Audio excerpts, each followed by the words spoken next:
Assalamualaikum warahmatullahi wabarakatuh. Nama saya Dila Fadila. Bagi video kali ini saya akan sedikit mereview materi tentang critical thinking. Jadi cara berpikir induktif, deduktif, dan logika.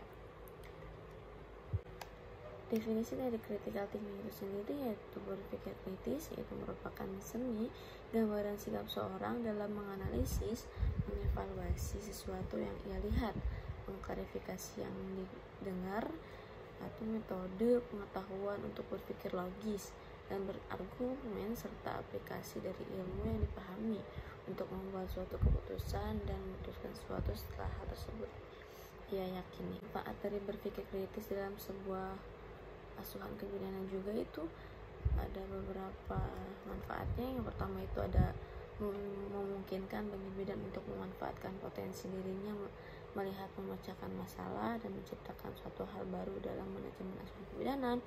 Lalu yang kedua, meningkatkan kemampuan verbal dan analitik yang sistematis.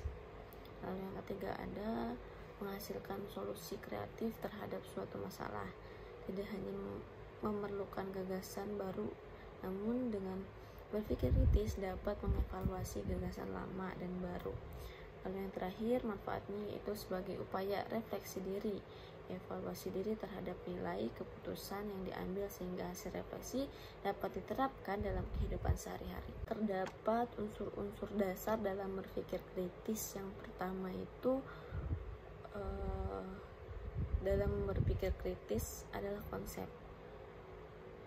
Unsur kedua itu yaitu dengan dugaan sementara. Unsur ketiga itu implikasi dan konsekuensi. Unsur keempat itu tujuan manajemen asuhan kebidanan harus jelas tujuan dan rasionalnya. Lalu unsur yang kelima itu adalah pertanyaan atas isu yang ada. Bidan dalam melakukan manajemen asuhan kebidanan harus memecahkan suatu masalah atau semua pertanyaan atau isu-isu yang ada. Lalu unsur yang keenam itu adalah informasi akurat. Dengan informasi akurat, manajemen asuhan kebidanan harus didapat dari data yang akurat, jelas sumber fakta maupun melakukan observasi langsung. Lalu unsur yang ketujuh itu ada interpretasi dan inferensi. Nah, manajemen asuhan kebidanan akan memberikan hasil akhir sehingga dapat mengambil keputusan terhadap asuhan kebidanan yang akan diberikan. Dan berpikir secara deduktif dan induktif itu beda.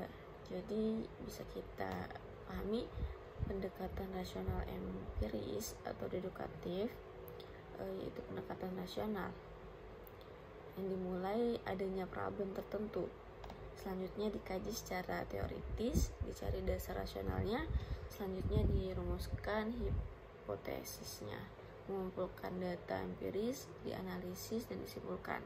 Nah, kalau pendekatan empiris rasional atau induktif yaitu pendekatan yang dimulai tanpa atau belum ada problem, tetapi dimulai dengan mengumpulkan data empiris, dirasionalisasi atau diteoretisasi untuk menafsirkan data empiris dan kesimpulan penelitian dengan generasi empiris konsep suatu atau suatu teori.